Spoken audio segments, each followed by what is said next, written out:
locked into Marawa Sports Worldwide. Penalty for France. Mbappe against Bono. And it's saved. Founder of Result Sports, Mario Leo, good to have you. Talking about threatening, though, I mean, can anybody realistically threaten to stop Mbappe from winning both the Golden Boot and the World Cup? Yes, of course. You have Harry Kane, who is obviously eagerly hungry to bring the trophy home to England. It's Kane! Oh, wow! You have Lionel Messi obviously scoring every single game somehow, whether that's by default, whether that's by script of FIFA. But so far it's working out. The heroes and the stars are shining, and those three names, I think they are a threat for Kylian Mbappe's Golden Boot. Lionel Messi's rescued him again. It's another one for the record books. Robert Marawa. This is the 2026 FIFA World Cup. Live from the 2026 FIFA World Cup. Spanning Canada, Mexico, and the United States of America.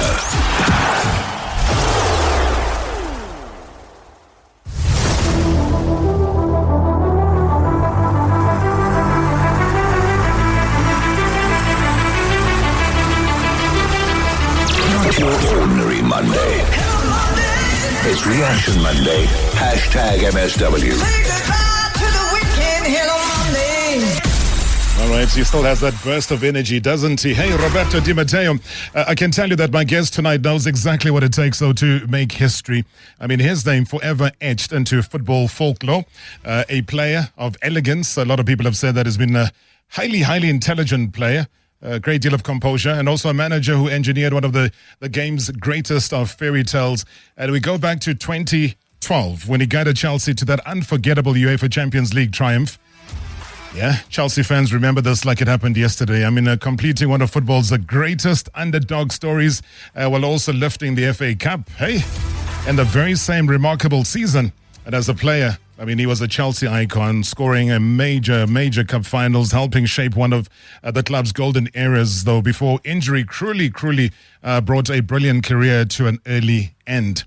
Well, he was also proudly represented, as far as Italy is concerned, 34 occasions he got the caps for them, from winning league titles in Switzerland to starring in Lazio and Serie A to becoming Chelsea's record signing, and also later managing the clubs including MK Dons, West Bromwich Albion, Schalke, as well as Aston Villa.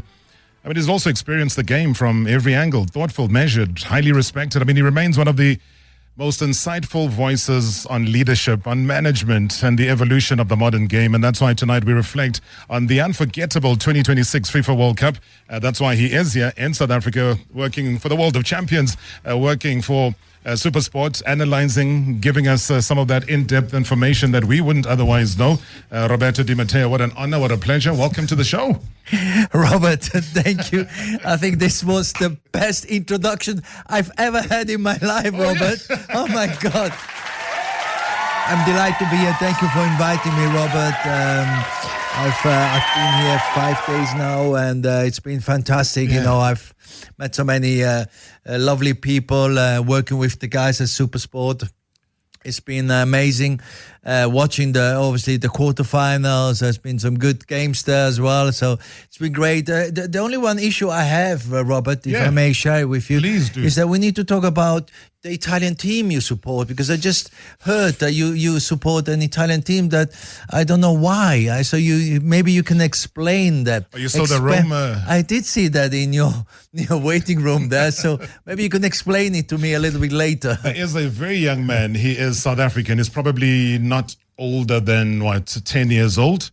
Very young talent. I'll tell you his name. Okay. But he's come into the studio with his parents, and obviously he is at AS Roma at the moment because they are grooming him for the future. Right. And if I showed you clips of this young man, you yourself would think, my goodness, let me get on the phone, let me call the guys at Chelsea, let them know. I mean, if Chelsea is still in your heart, that is. Oh, absolutely. It's been a big part of my life, my sports life, but also my private life. So he's in the academy of AS Roma. Yes, he is. He is. But also there's another story.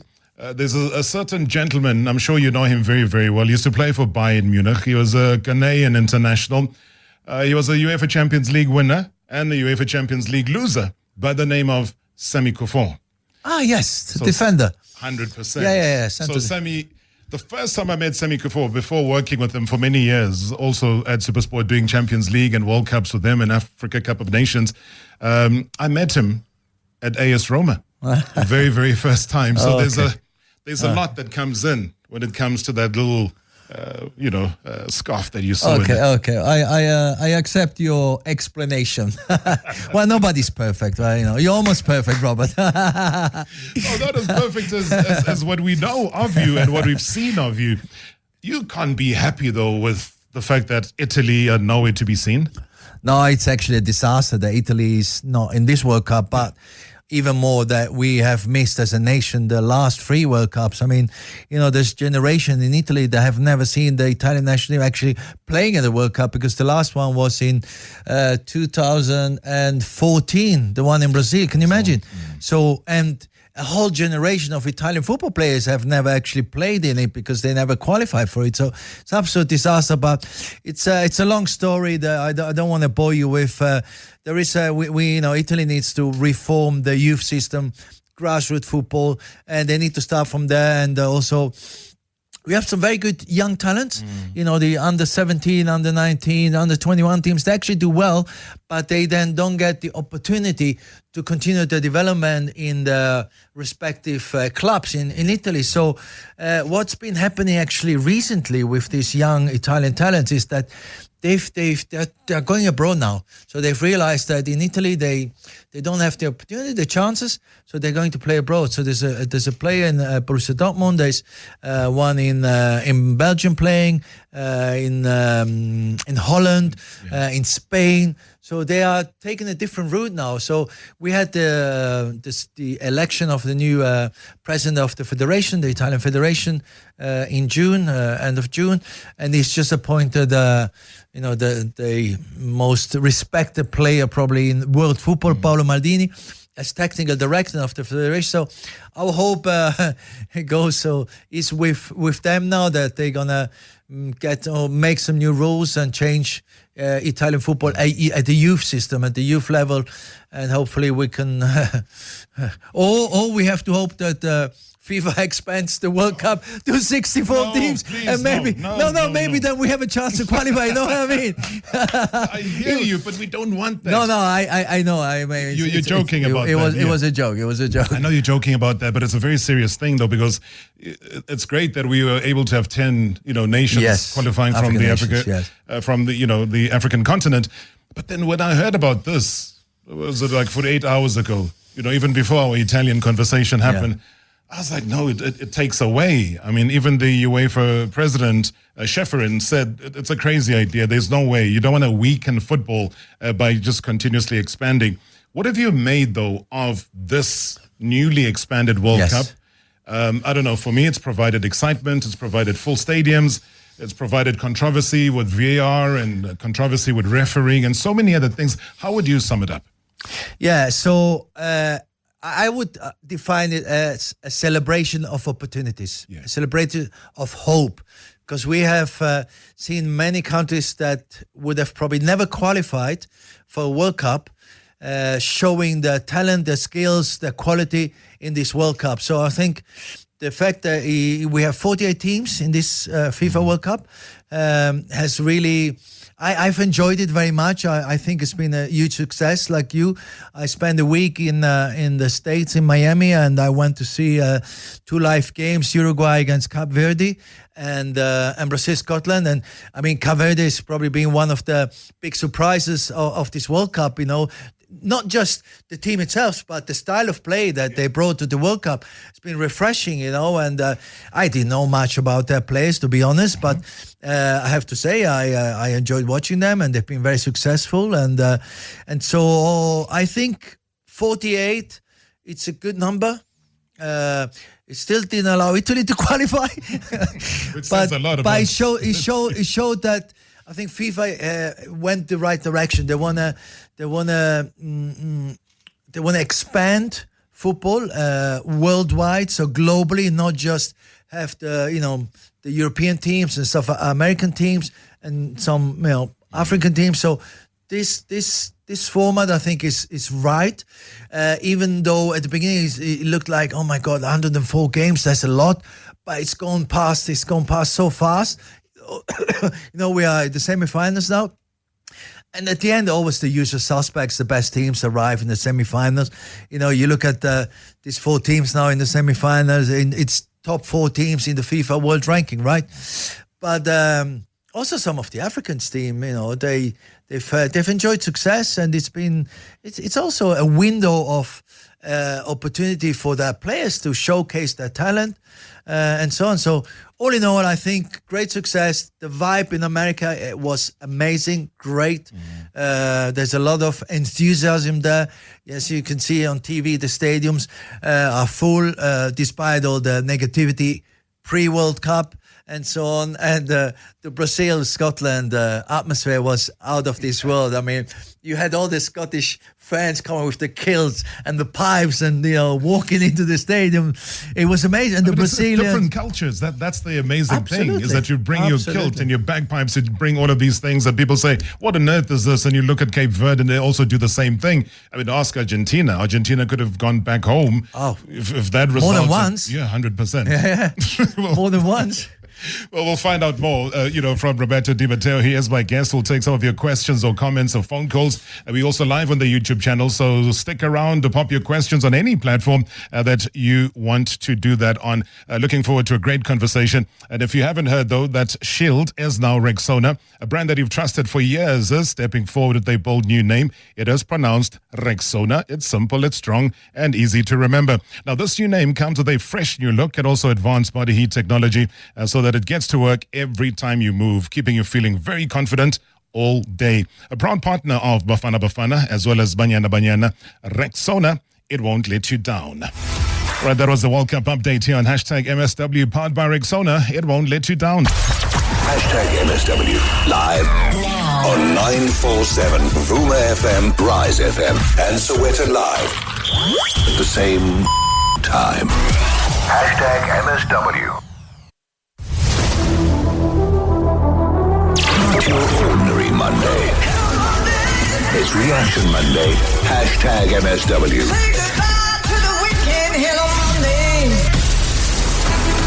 Okay, Roberto Di Matteo is my guest tonight right here on hashtag MSW. It is Reaction Monday, and lots of you are just saying, my goodness, is this for real? Are you playing an April Fool's joke on us? The Roberto Di Matteo?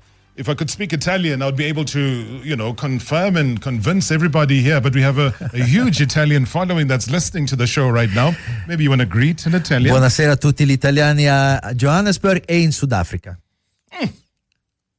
Have you ever commentated like a live game? I know you do analytical work. No, not really. No, I don't think I've ever done that. Maybe once, but I don't really do much media, TV work, to be honest. This is a special occasion because of the World Cup, and Supersport really wanted me to be here, and so that's why I'm here. And I love to explore new countries, new cultures, and so on. And so I think that's the reason why I'm here. And the World Cup, I'm really enjoying this World Cup, I have to say.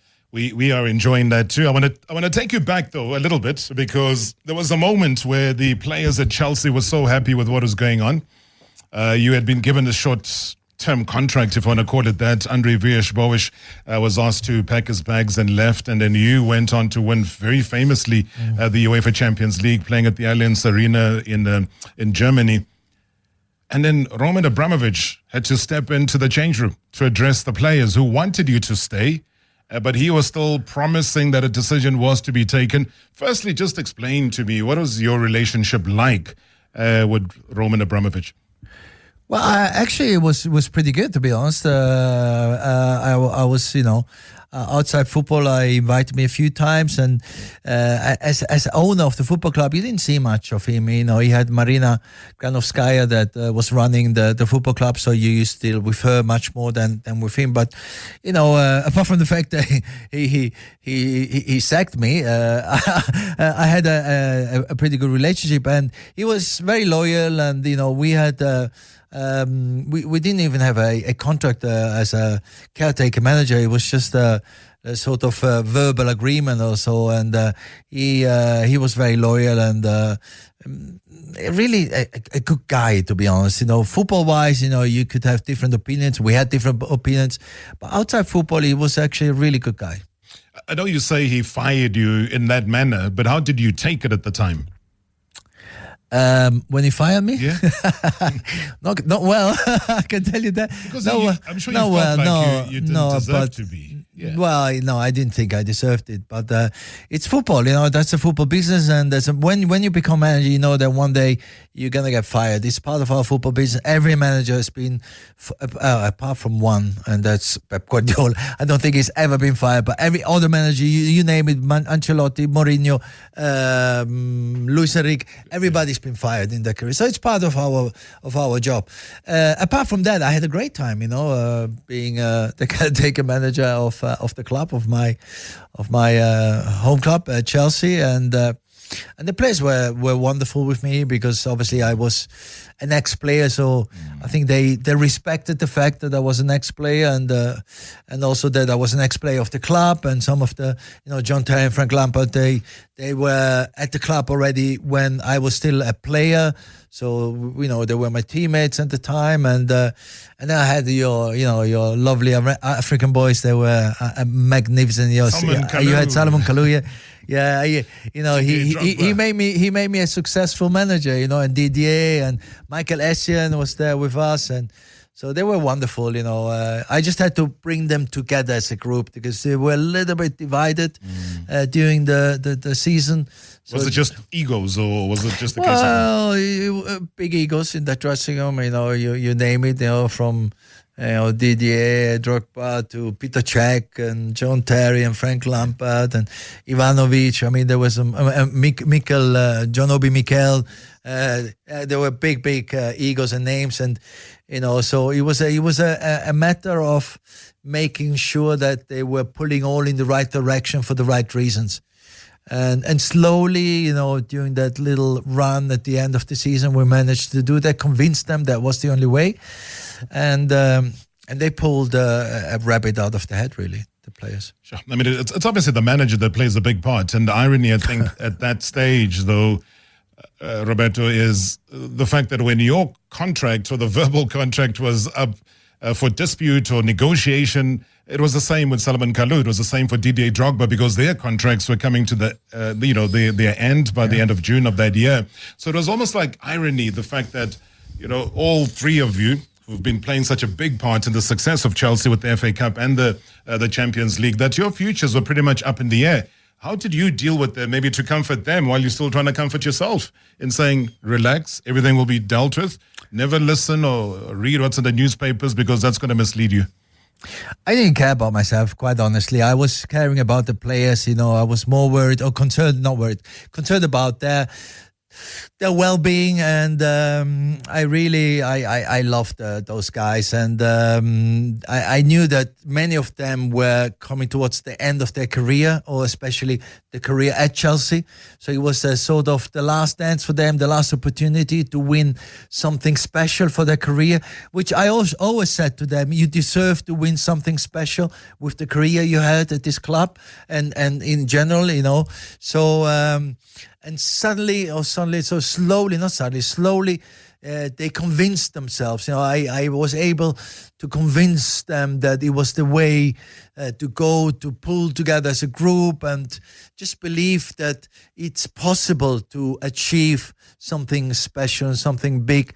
And then, win brings confidence, and then one win brings another win, and we had some great games, and everybody was involved, luckily, because we were playing so many games. We still had to run in the FA Cup, and in the Premier League. So we were playing every 3 days, 3-4 days we had the game. So, everybody was playing and involved, and it was a great atmosphere. It was very intensive for the staff, because we had to prepare every game, every 3 days, a new game, new team, and analyze the opposition and train the guys and so on. But I have such fond memories of that time, because when you have success like that, it bonds you together for the rest of your life. Sure.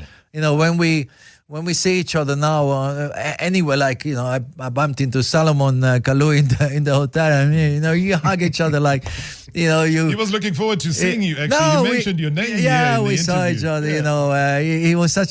He was actually having a difficult season that season in 11 and 12, and then. He just needed a bit of love, Solomon. He's a lovely boy, and I showed him a bit of love, and I still love him today. But and he was amazing for us. I think he played 80 or 90% of the games under me when I was the caretaker manager. So. And he was amazing, really amazing. And so the other boys, so it was just a question of pulling them together. And pulled together they did, man. South Africans love you and they want to have a conversation with you. Hi, Rob. Greetings to you and all the listeners. This is Joel from Wattville in Benoni. As a Chelsea supporter, we really loved Roberto Di Matteo. And just like anyone else, my greatest moments of him were when he won the Champions League after beating Bayern Munich. But I want to really compliment him for what he did, because when he came in, when he took over the job as the head coach, most of the senior players, it seemed as though they were being left out by the coach who was coaching previously. But when he came in, he brought back those players and then he gave them the confidence. And of course, they did the great job that we all remember up to now. Thank you so much, Rob. Sharp. Hi, Rob. From Nyati once again. Greetings to you. Greetings to Roberto Di Matteo. What a legend Rob came. I want to find out from him, how did it feel for him to play, manage, and win the Champions League with Chelsea? Rob, I believe he had great memories of Chelsea, but 2012, I believe it comes out tops for him. Every manager wishes to win a Champions League. Every manager wishes to win trophies for the club that he manages. And every player also wishes to win the Champions League. It's the ultimate prize. How does he take that kind of an achievement in his career? Thanks, Rob. Good evening, Rob, and good evening to the UEFA Champions League winning coach Roberto Di Matteo, who led Chelsea to that iconic 2012 UEFA Champions League victory, where they came from a goal behind with Didier Drogba scoring that important goal in the dying minutes of the game, taking the game to extra time, ended up winning the game in the penalty shootout. Need to find out from you, coach, with that victory alone, you were later dismissed by Chelsea, and Chelsea has got a reputation of firing coaches. How did they deliver the message to you? Were you called into a boardroom? And how did they carry out the message regarding your dismissal? I just want to hear your views around that. It's so many years later, you can chat about these things. How did they say to an entire UEFA Champions League winner that, thank you very much, we don't need you?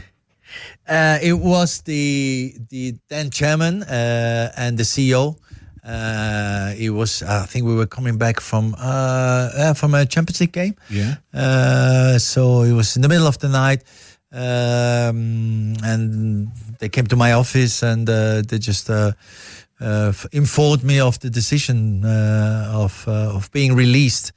So I didn't have the chance to talk to the players, but that's life. It's there's a lot of water's gone under the bridge now, and I was very upset at the time, obviously, but now. But what reasons do they give you? I mean, they can't just say to you, "Thank you very much, cheers." I can't remember the exact reason, to be honest. It's been a long time now, but and it doesn't really matter at the end, the reason, because it doesn't make it any better, to be honest. It's a decision that it's taken. Yeah. It's want to go in a different direction, I guess, and that's it.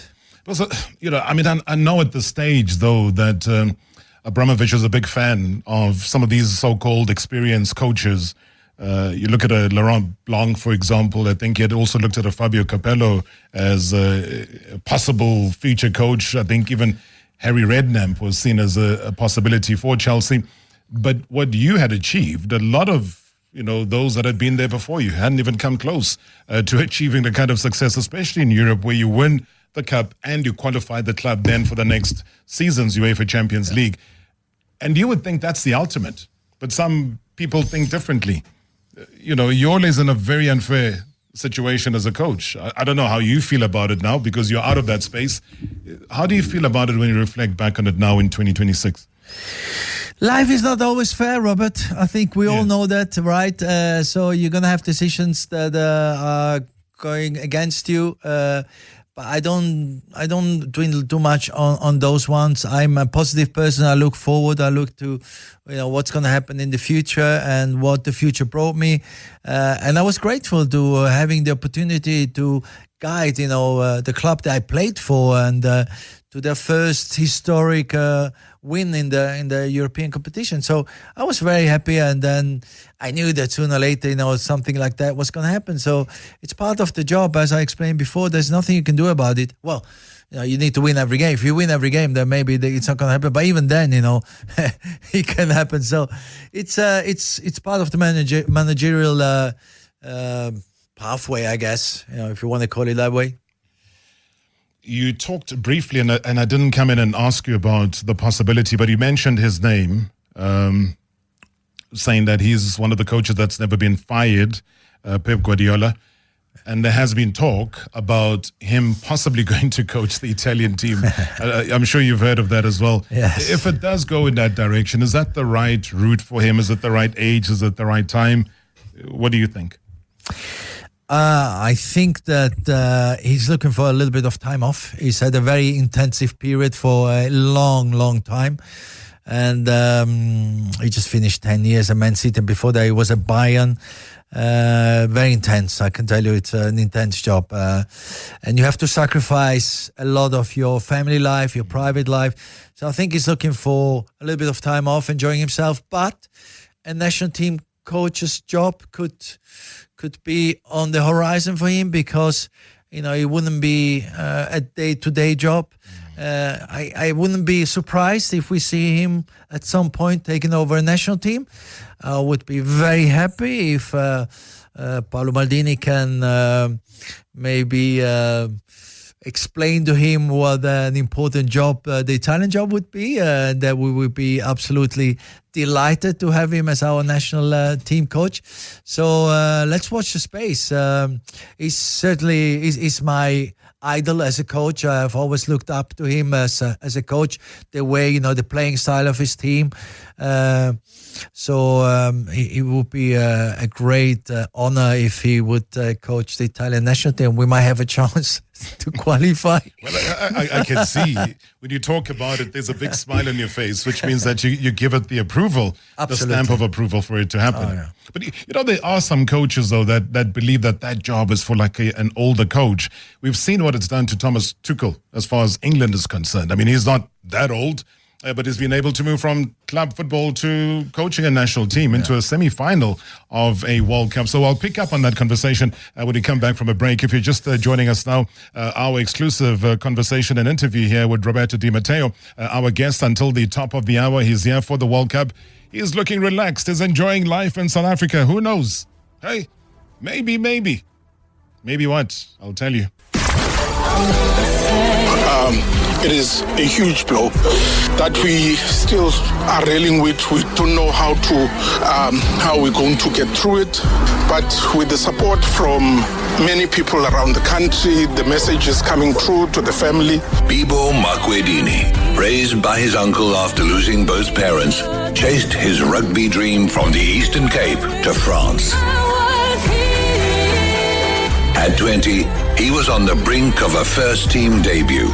His talent and spirit live on. Gone far too soon. South Africa and the MSW family will never forget him.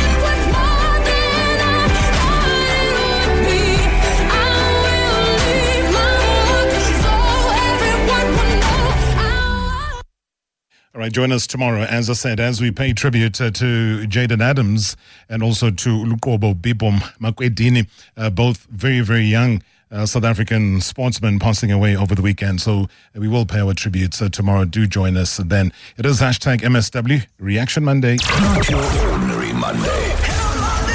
It's Reaction Monday. #MSW. Hi, Rob. This is Andrew from Rodipot. Rob, what an absolute surprise.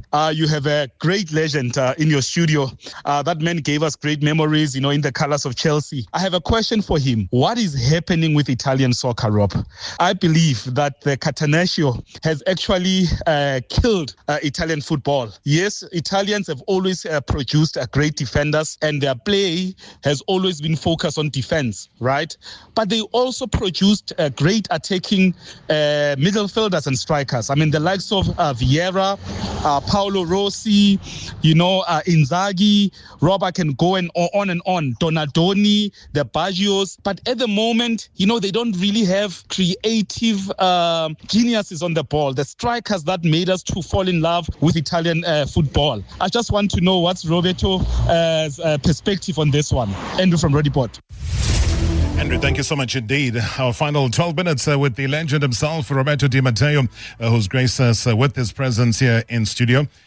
As you can tell, so if the listeners are not Chelsea fans, they were Italian fans, and we grew up watching the Italian national team.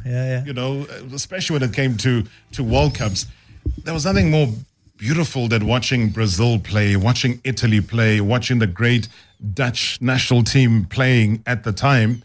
And as Andrew rightfully says, all of that, whether it's defenders or strikers, all of that has crumbled.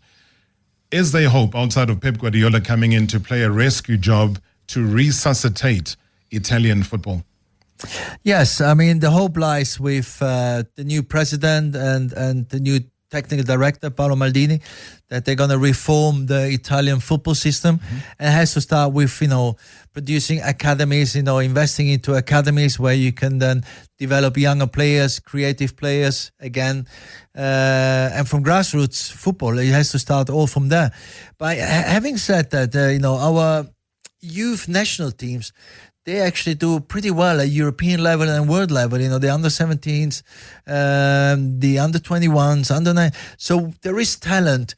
Obviously, not every generation you produce outstanding players like Roberto Baggio, Alessandro Del Piero, or Bobo Vieri, or defenders like Cannavaro, Maldini, Baresi, and the likes, or Nesta.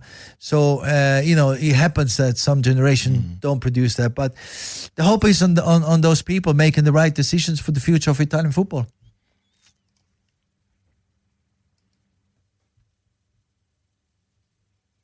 Good evening, Mr. Rob. It's Ulu Filang here, and good evening to Mr. Shoulders. Roberto Di Matteo, my question is, it's just the last four. What does he make of the semi-finalists, and who will we see play the final on Sunday, the 19th of July? That's all I want to find out from your esteemed guest, Coach Roberto Di Matteo. Great show as always.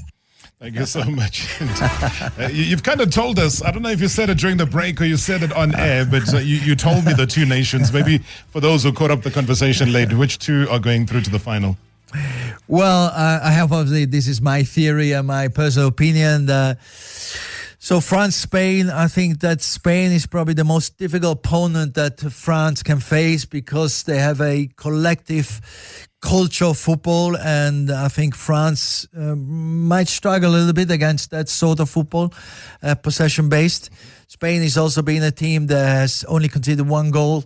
It's been a very solid team, and so it's going to be interesting to watch. So, but my opinion is that Spain might be able to go through to the final.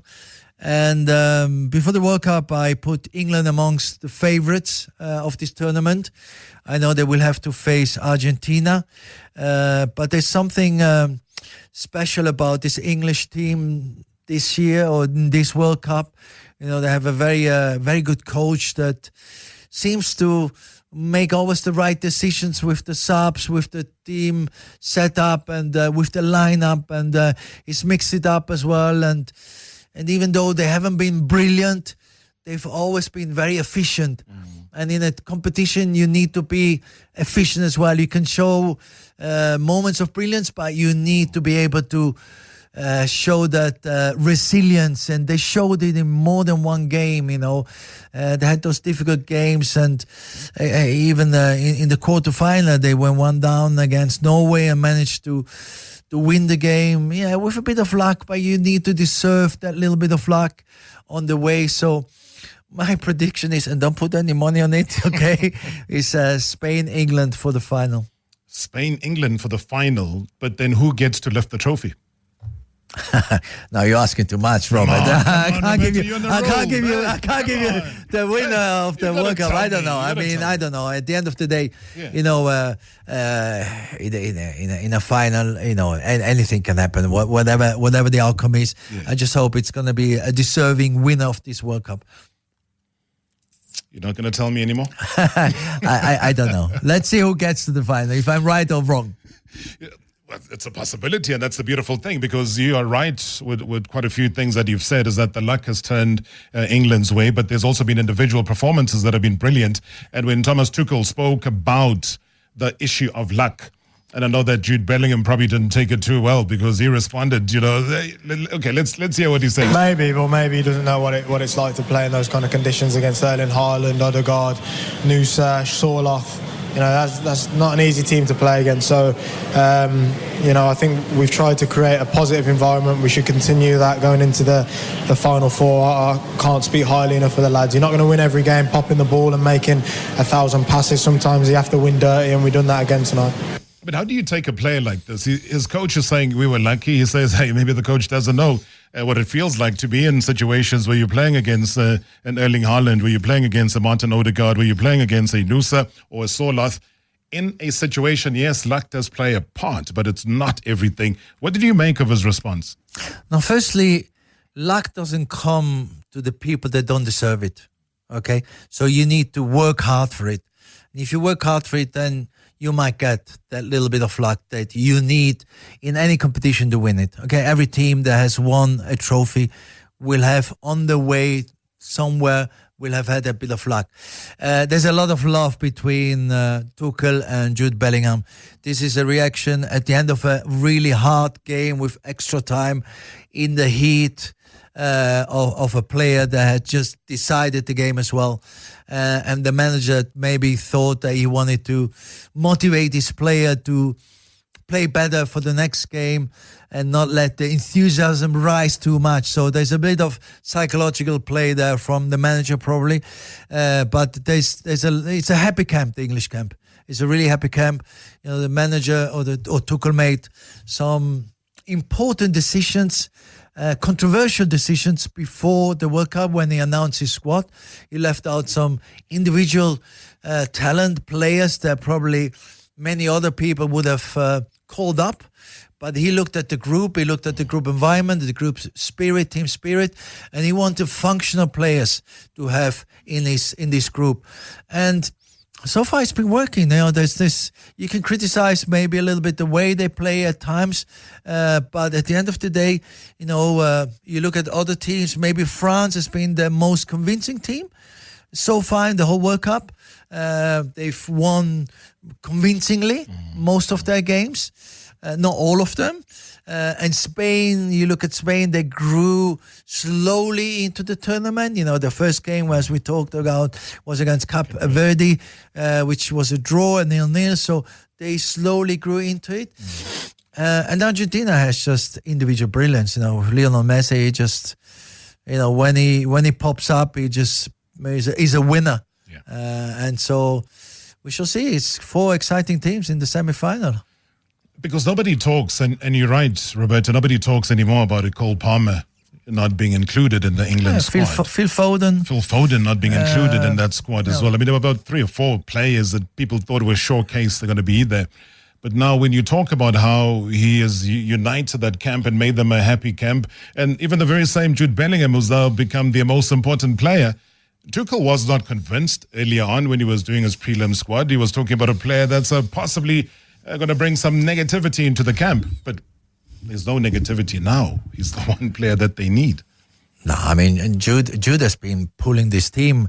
He popped up in the most difficult circumstances and moments of the team, he popped up and scored crucial goals, important goals, and that's a top player. There's no doubt about that. You cannot argue about that. But those little messages from the manager, I think it just got the best out of the player. And Tuchel is very good. I know Tuchel personally because he was a Chelsea at the time and in Germany before. So he's a brilliant manager, and he knows what he's doing. Also with his lineup, he's playing mostly Noni Madueke starting, and then Bukayo Saka comes in, and you look at the bench. Why do I say that England is amongst the favourites? Look at the bench that England team has, and that is important. During a long 6-week World Cup, you will need a very, very strong squad, a bench that you can change players that come on and make a difference. And you saw it against Norway. That was like the example. England made certain changes and they made the difference, while Norway had maybe with Sousa and Bob 2 changes, and that was it. They had a little impact. But, France is another team that look at the bench. Spain has a few players, but not that many. Argentina as well, not so many impact players, I would say. So look at the bench as well when you look at who's going to win the World Cup. Maybe we also got to thank Jude Bellingham's mom, because not too many sons listen to their mothers, but he did. Yeah, my mom's telling me all week to watch my language, watch my tackles, watch my face, watch my emotions. So, I think she drilled it into me all week about being careful of that yellow card. And to be honest, when you play the right way, and credit to the referee, it was class, he still let you communicate in a respectful way. A lot of referees don't let you do that. So I think when I get the balance right, and as a referee who's willing to listen, it makes it a lot easier. And in the end, it was just a really well competed game of football, and luckily I got through it. Mr. Marawa and Roberto Di Matteo. What a legend. And specifically because, sorry, I don't have any questions. I just want to state a fact right now that game, or that season that we won the Champions League in 2012, was one of the best memories I have as a true blue fan. I actually have the jersey from that season with the gold stripes and the Samsung, and I will never let it go. I just want to say thank you.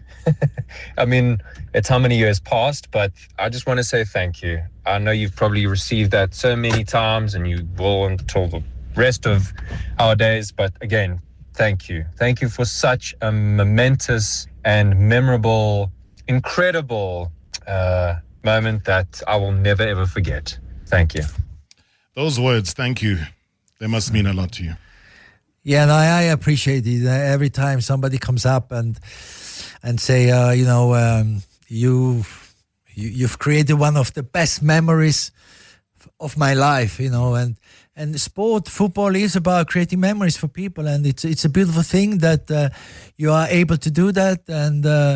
And as I said, the group that won that trophy, we are connected for the rest of our lives. And when we bump into each other, it's like we haven't missed a day without each other. Your family, that's what it is. Yes. You're one big family. Yeah. I just wanted to thank you, though, personally, for taking the time.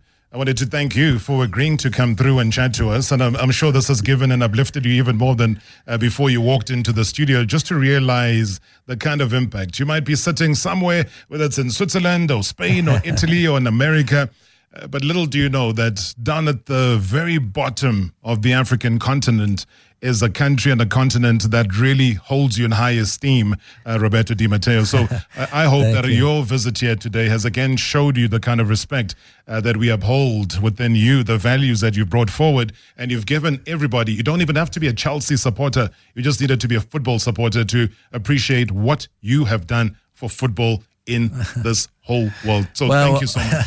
Thank you. I feel the love, Robert. I feel the love. I was in Cape Town in January as well. So yes. I know that there's a lot of great people living in this country, and they welcomed me with open arms. And so I'm blessed by many ways. And so thank you for having me. And I'm having a great time here in Joburg. So thank you for everything. All right, thank you. Thank you to your family that's there. Thanks to your wife, Zoe, who's also there. Thank you to everybody that's part of it. And Sam, who's there. He's lifting weights every time. Before he goes to bed, he has to lift 50 kilograms. That's just how dedicated and devoted he is. Looking forward to seeing you on television on SuperSport tomorrow as you look ahead to finding out who is going to be the first team to qualify for the final of the FIFA World Cup. Ladies and gentlemen, Roberto Di Matteo, thank you very much indeed once again for being with us. We'll catch you again tomorrow. #MSW, brought to you by Hollywood Bets. The thrill, the drama, the action. Play the game again. Marawa Sports Worldwide on 947, Vuma FM and Rise FM. Powered by Hollywood Bets. #MSW. Live now on 947, Vuma FM, Rise FM and Soweto Live. At the same time. #MSW.